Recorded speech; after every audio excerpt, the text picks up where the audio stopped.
3 सालों की मेहनत के बाद अबू धाबी में इंजीनियर्स और आर्किटेक्ट्स एक ऐसी बिल्डिंग का स्ट्रक्चर बना चुके थे जो किसी भी तरह मुमकिन नहीं था। ये कैपिटल गेट बिल्डिंग का स्ट्रक्चर था जिसको अबू धाबी के खलीफा बिन जायद अल नायान की खसूसी फरमाइश पर बनाया गया था।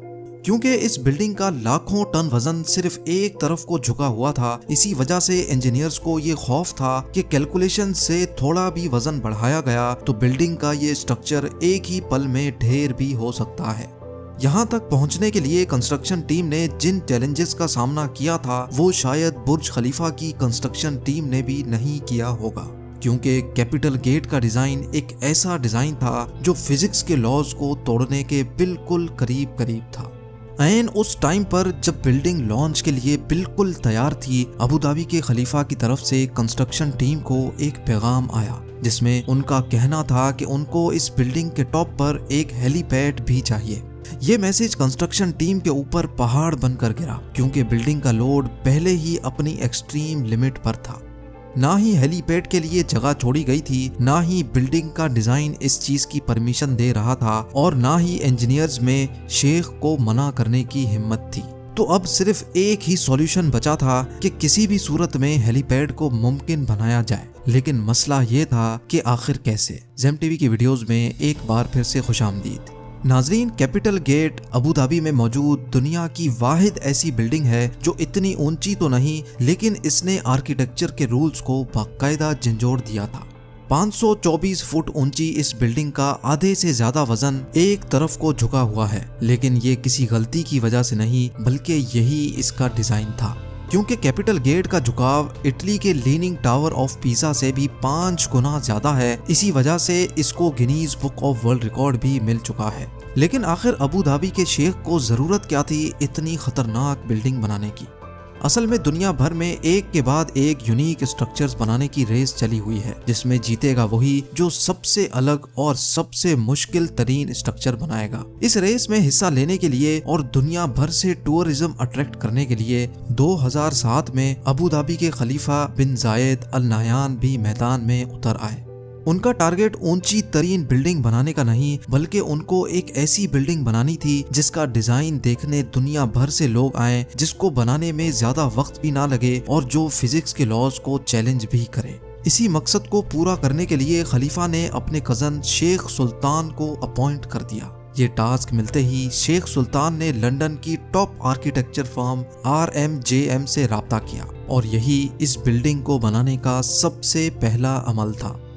कैसे इंजीनियर्स और वर्कर्स ने इस खतरनाक चैलेंज को अंजाम तक पहुंचाया, कैसे इस बिल्डिंग को ठीक 18 डिग्रीज पे टिल्ट किया गया और कैसे लाखों टन वजनी इस झुकाव को गिरने से बचाया गया, ये सब आप जान सकेंगे आज की इस वीडियो में। Challenge number 1। London based architecture firm को जब ये टास्क दिया गया तो यही इनका सबसे बड़ा चैलेंज था। उनको एक ऐसा डिजाइन बनाना था जो उनके ही बनाए गए आर्किटेक्चर रूल्स के खिलाफ हो। आर्किटेक्चर फर्म के कई डिजाइन्स पहले तो रिजेक्ट किए गए, लेकिन फिर इस डिजाइन को बनाने के लिए उन्होंने अबू धाबी के रेगिस्तान में मौजूद खूबसूरत रेत के टीलों और समंदरी लहरों से इंस्पायरेशन ली और अब बारी थी कुदरत के इस खूबसूरत जोड़ को शक्ल देने की। कॉन्सेप्ट आर्किटेक्ट नील वेंडरवीन ने दिन रात एक करके ऐसा डिजाइन पेश किया जिसको समंदरी लहर की शेप दी गई और जिसका बॉटम रेत के टीलों जैसा था। और तो और हर एंगल से देखने पर बिल्डिंग का व्यू बिल्कुल चेंज हो जाता है। Challenge number 2। यह डिजाइन शेख सुल्तान को पसंद तो बहुत आया, लेकिन इसमें एक मसला था। जी हाँ, कैपिटल गेट के डिजाइन को रियलिटी बनाने के लिए एक्स्ट्रा ऑर्डिनरी इंजीनियरिंग चाहिए थी, क्योंकि डिजाइन के हिसाब से बिल्डिंग का टॉप उसके बॉटम से पूरे 108 फीट हटा हुआ था और जिसकी वजह से बेइंतहा फोर्सेस पैदा होंगी जो बिल्डिंग की फाउंडेशन को जमीन से ही उखाड़ देंगी। तो अब कंस्ट्रक्शन टीम के लिए ये चैलेंज था कि उनको एक ऐसी फाउंडेशन तैयार करनी थी जो झुकी हुई साइड के लाखों टन के वजन को आराम से झेल सके। इस चैलेंज को अंजाम तक पहुंचाने के लिए प्रोजेक्ट आर्किटेक्ट टोनी आर्किबोल्ड ने फाउंडेशन बनाने का काम स्टार्ट कर दिया। कैपिटल गेट की फाउंडेशन में 400 कंक्रीट पाइल्स इस्तेमाल करने का फैसला किया गया, यानी इस बिल्डिंग का सारा लोड लोहे के मोटे मोटे पाइप्स और उनके अंदर भरे कंक्रीट पे डाला जाने वाला था। लेकिन ये कोई आम फाउंडेशन नहीं थी। जिस साइड पर बिल्डिंग झुकेगी उसके नीचे फाउंडेशन पर 200 पाइल्स लगाए गए, जबकि दूसरी साइड वाले पाइल्स की लेंथ ज्यादा रखी गई, जिनको जमीन के अंदर ही मौजूद बड़े बड़े पत्थरों में ड्रिल करके अंदर घुसाया गया। इंजीनियर्स का ख्याल था कि इस तरीके से फाउंडेशन का लोड पूरी तरह से डिस्ट्रीब्यूट हो जाएगा। ये तो था फाउंडेशन बनाने का सिर्फ plan. Challenge number 3, capital gate का डिजाइन भी तैयार था और अब इंजीनियर्स ने लीनिंग टावर का लोड डिस्ट्रीब्यूट करने के लिए एक एक्स्ट्रा ऑर्डिनरी फाउंडेशन का प्लान भी तैयार कर लिया था। अब टाइम था फाउंडेशन का काम स्टार्ट करने का। इस फाउंडेशन के लिए बहुत बड़े लेवल पे खुदाई की जरूरत थी और तकरीबन 9600 टन मिट्टी जमीन से निकालनी थी। यानी सिर्फ फाउंडेशन डालने के लिए जमीन से निकलने वाली मिट्टी का वजन ही 1600 हाथियों के वजन के बराबर होना था। इस काम को अंजाम देने के लिए 8 महीनों का वक्त रिक्वायर्ड था, लेकिन अचानक एक और मसला आ खड़ा हुआ। जी हाँ, इस मौके पर शेख सुल्तान ने इस बिल्डिंग की डेडलाइन जारी कर दी थी, क्योंकि ठीक 2 सालों के बाद अबू धाबी में फ्यूचर एनर्जी समिट होना था। इसी वजह से खलीफा चाहते थे कि इस एनर्जी समिट से पहले ही बिल्डिंग कंप्लीट हो जाए। यानी अब इंजीनियर्स के पास सिर्फ 24 महीनों का वक्त था, जिसमें उनको फाउंडेशन भी डालनी थी, बिल्डिंग भी खड़ी करनी थी और इंटीरियर का काम भी कंप्लीट करना था। ये चैलेंज मिलते ही कंस्ट्रक्शन की पूरी टीम में एक अफरा तफरी सी मच गई थी, जिसकी वजह से उनको पूरा कंस्ट्रक्शन टाइम फ्रेम ही चेंज करना पड़ा। यानी जिस फाउंडेशन पे 8 महीनों का वक्त रिक्वायर्ड था, उसको दिन रात एक करके सिर्फ 3 महीनों में ही कंप्लीट कर लिया गया, क्योंकि इसके अलावा और कोई ऑप्शन भी नहीं था। चैलेंज नंबर 4, जैसे ही फाउंडेशन पूरी तरह से सूख गई, कंस्ट्रक्शन टीम एक बार फिर से मैदान में उतर आई। अब इनका चैलेंज था टावर की कंस्ट्रक्शन स्टार्ट करने का, लेकिन यहाँ उनको एक और चैलेंज का सामना करना पड़ा। नॉर्मल स्काई स्क्रैपर्स एक सॉलिड कोर के गिर्द बने होते हैं जो बिल्कुल सीधा ऊपर तक जाता है, लेकिन कैपिटल गेट के केस में अगर ऐसा ही कोर बनाया गया तो झुकाव की वजह से कोर एक तरफ को मुड़ भी सकता है, जिसके इंतहाई खौफनाक नतायज भी हो सकते हैं। इस मसले से निपटने के लिए इंजीनियर्स को रिवायती सोच से हटकर काम करना था, जिसके लिए ये प्लान किया गया कि कैपिटल गेट का कोर सीधा नहीं बल्कि कर्व्ड बनाया जाएगा और कोर मुकम्मल होने के बाद बिल्डिंग का बकाया हिस्सा इसके इर्द गिर्द फिट किया जाएगा। लिहाजा अब कर्व्ड कोर का काम जल्द अज जल्द स्टार्ट करना था, ताकि डेडलाइन से पहले ही काम खत्म हो सके। चैलेंज नंबर 5, इस खास किस्म के कोर को बनाने के लिए हैरत अंगेज तौर पे 2 करोड़ 15 लाख केजी का स्टील और 3 करोड़ 60 लाख केजी का सीमेंट कंक्रीट इस्तेमाल होना था। लेकिन अब यहाँ एक और मसले ने जन्म लिया। अबू धाबी की कड़कती गर्मी में दिन के टाइम पर पारा 50 डिग्री सेंटीग्रेड तक पहुँच जाता है। अगर कंक्रीट को इस गर्मी में डाला गया तो वक्त से पहले ही वो खुश्क हो जाएगा, जिसकी वजह से कोर में क्रैक्स पड़ने का खदशा था। लिहाजा अब कंस्ट्रक्शन टीम को एक ऐसा सॉल्यूशन सोचना था जिससे कंक्रीट डालते ही खुश्क ना हो।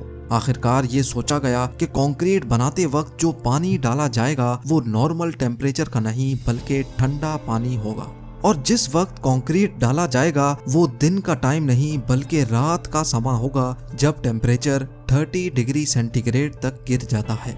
ये काम अंजाम देने के लिए आइस फैक्ट्री से बर्फ मंगाई जाती, जिसको पिघलाकर ठंडे पानी के तौर पे सीमेंट और पत्थरों के साथ मिलाकर कंक्रीट मिक्सचर बनाया जाता था। तकरीबन 150 रातें यानी 5 महीने लगाकर कैपिटल गेट का कर्व कोर कंप्लीट कर लिया गया। चैलेंज नंबर 6, अबू धाबी के सेंटर में वर्ल्ड क्लास स्ट्रक्चर बनाया जा रहा था, जिसका आधे से ज्यादा काम पूरा हो चुका था, लेकिन असल चैलेंज अभी बाकी था। जी हाँ, कंस्ट्रक्शन टीम ने कोर को तो थोड़ा कर्व्ड शेप दे दिया था, मगर अब बारी थी बिल्डिंग के असली झुकाव की, जिसके लिए डायग्रेड टेक्नोलॉजी का इस्तेमाल होना था, जिसमें लोहे से बना फ्रेम छोटे छोटे हिस्सों में कोर के गिर्द लगाकर बिल्डिंग को झुकाया जाना था। टोटल 720 लोहे के बड़े बड़े फ्रेम्स बनना थे, लेकिन बिल्डिंग की शेप की वजह से हर फ्रेम को अलग से डिजाइन करना था। यानी टोटल 720 लोहे के फ्रेम्स, हर एक फ्रेम का वजन 16,000 केजी और हर एक फ्रेम की शेप एक दूसरे से अलग होगी।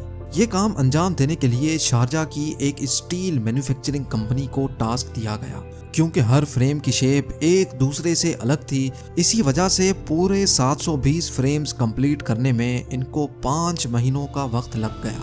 चैलेंज नंबर 7, आखिरकार वर्कर्स की अनथक मेहनत के नतीजे में कैपिटल गेट का डायग्रेड भी कंप्लीट हो गया और साथ साथ विंडो पैनल्स लगने का काम भी चलता रहा। अब बिल्डिंग में सिर्फ छोटे मोटे काम ही बाकी थे जो शेख सुल्तान की दी गई डेडलाइन से पहले ही कंप्लीट हो जाने थे। बिल्डिंग अब हैंडओवर के बिल्कुल करीब ही थी कि अचानक अबू धाबी के खलीफा के ऑफिस से एक मैसेज आया जिसमें उन्होंने कैपिटल गेट के टॉप पर एक हेलीपैड की फरमाइश कर दी। ये मैसेज कंस्ट्रक्शन टीम के ऊपर पहाड़ बनकर गिरा क्योंकि फाउंडेशन से लेकर डायग्रेड तक सब कुछ कंप्लीट हो चुका था और कैपिटल गेट का सारा लोड पहले से कैलकुलेटेड था। यानी डिजाइन बनाते वक्त हेलीपैड और हेलीकॉप्टर का वजन शामिल नहीं किया गया था। यह मसला कैपिटल गेट की कंस्ट्रक्शन के दौरान खड़ा होने वाला सबसे बड़ा मसला साबित हुआ। लिहाजा अब फिनिशिंग का काम रोककर एक बार फिर से सारी स्ट्रक्चरल कैलकुलेशंस दोबारा की गई। कैलकुलेशंस के बाद ये नतीजा निकाला गया कि स्ट्रक्चर हेलीपैड का वजन तो बर्दाश्त कर लेगा, लेकिन स्ट्रक्चर का डिजाइन कुछ ऐसा है कि तेज हवा के मौसम में हेलीकॉप्टर बिल्डिंग पर लैंडिंग के दौरान क्रैश भी कर सकता है। लेकिन अब किसी भी सूरत में ये हेलीपैड बनाना था क्योंकि अब ये शेख की फरमाइश थी।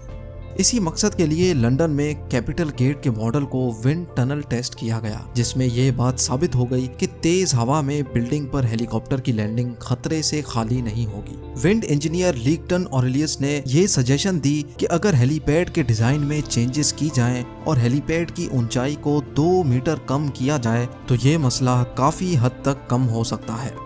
मॉडल में हेलीपैड का डिजाइन चेंज किया गया तो हैरत अंगेज तौर पे विंड इंजीनियर की सजेशन सच साबित हुई। ये खबर मिलते ही कैपिटल गेट पे हेलीपैड की कंस्ट्रक्शन स्टार्ट कर दी गई और बिल्डिंग को वक्त से पहले ही शेख सुल्तान के हैंडओवर कर दिया गया। कंस्ट्रक्शन टीम और वर्कर्स को सलाम है जिन्होंने अपनी काबिलियत से दुनिया का सबसे ऊंचा लीनिंग टावर बनाया है। उम्मीद है ZEM का ये एपिसोड भी आप भरपूर लाइक और शेयर करेंगे। आप लोगों के प्यार भरे कमेंट्स का बेहद शुक्रिया। मिलते हैं अगली शानदार वीडियो में।